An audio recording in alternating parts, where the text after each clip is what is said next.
क्या रायबरेली की जनता हिंसक है? जिसने राहुल गांधी को वोट दिया वो हिंसक है? राहुल गांधी अपना धर्म बताएं। आप ये बताएं कि आप किस धर्म को मानते हैं। ये वो पोस्टर की बातें हैं जो रायबरेली में आज लगी हुई है।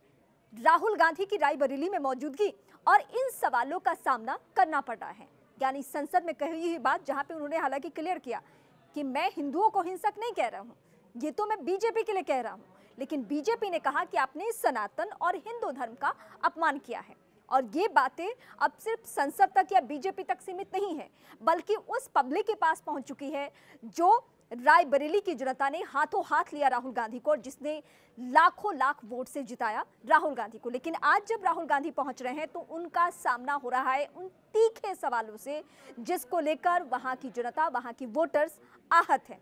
उनका सीधा सीधा एक ही सवाल है कि आपने हिंदुओं को हिंसक कैसे बताया? हमने जो अमूल्य वोट दिया है और आप हमें हिंसक बता रहे हैं। आप अपना धर्म बताइए कि आप किस धर्म को मानते हैं, आप किस धर्म के तहत आगे बढ़ते हैं।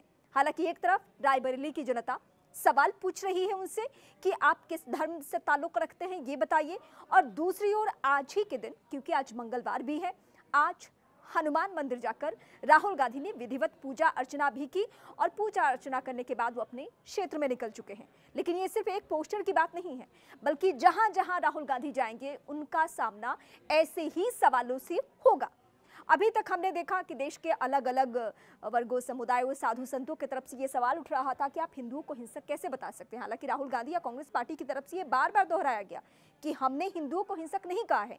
जो बीजेपी हिंसा को बढ़ावा देती है, आरएसएस बढ़ावा देती है, उस पर हमने फोकस किया है, उस पर हमने वार किया है। लेकिन पब्लिक उनसे सवाल पूछ रही है, और खासकर उनकी पब्लिक जिसने विरासत सौंप दिया है गांधी परिवार का राहुल गांधी को। अमेठी से पिछला चुनाव हार जाना और इसके बाद इस बार रिकॉर्ड मतों से जीत हासिल करना। लेकिन ऐसा नहीं है कि पब्लिक हमेशा आपको हाथों हाथ ही लेती है। आज जब राहुल गांधी पहुंचे हुए हैं, कई कार्यक्रमों में उन्हें शामिल होना है, लेकिन जगह जगह पे ऐसे पोस्टर देखकर सवाल ये उठ रहे हैं कि क्या वाकई इस देश के जो ज़्यादातर लोग, जिसकी आबादी सबसे ज़्यादा है हिंदू धर्म की, क्या वो लोग आहत हुए हैं? और राहुल गांधी सिर्फ रायबरेली नहीं, क्या आने वाले वक्त में कहीं और जाएंगे, वहां भी ऐसे सवालों का सामना करना पड़ेगा? कहा जाता है कि मुंह से निकली हुई बात अगर निकल जाए तो फिर उसके बहुत बड़े मायने हो जाते हैं। अब राहुल गांधी इस मसले को लेकर या कांग्रेस पार्टी बहुत सफाई दे रही है, लेकिन सवाल यही पूछा जा रहा है, जो कि बहुत तीखा सवाल है, कि आप हिंदुओं को क्या हिंसक मानते हैं? जिन हिंदुओं ने आपको अमूल्य वोट दिया है, क्या आप उसे हिंसक मानते हैं? आप किस धर्म को फॉलो करते हैं? आपका ताल्लुक किस धर्म से है?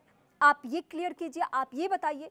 तो क्या इस स्ट्रैटेजी के तहत ही आज हनुमान मंदिर भी जाना पड़ा राहुल गांधी को? ये सवाल इसलिए भी अहम है क्योंकि अमूमन हमने चुनावी माहौल में तो खूब सबको मंदिर जाते देखा, लेकिन चुनाव के बाद वो भी रायबरेली में जाकर मंदिर जाना बहुत सारे सवालों को जन्म दे रहा है। और वैसे भी बीजेपी जैसी पार्टी राहुल गांधी के मंदिर जाने या उनके पूजा पाठ करने या गोत्र बताने या जाति बताने को लेकर बहुत बार सवाल उठाती रही है, और आज भी कुछ ही देर में ऐसी बयानबाजी भी होनी शुरू हो जाएगी।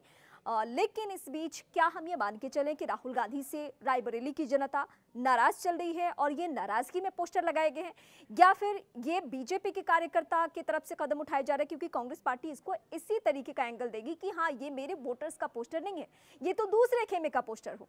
लेकिन सच्चाई जो भी हो, इसके लिए हमें इंतजार करना है। अभी तत्काल ये पोस्टर हर जगह पे पटे पड़े हैं और राहुल गांधी का इन पोस्टर से सामना हो रहा है, क्योंकि आज वो रायबरेली में, और रायबरेली की जनता उनसे पूछ रही है आप किस धर्म से हैं?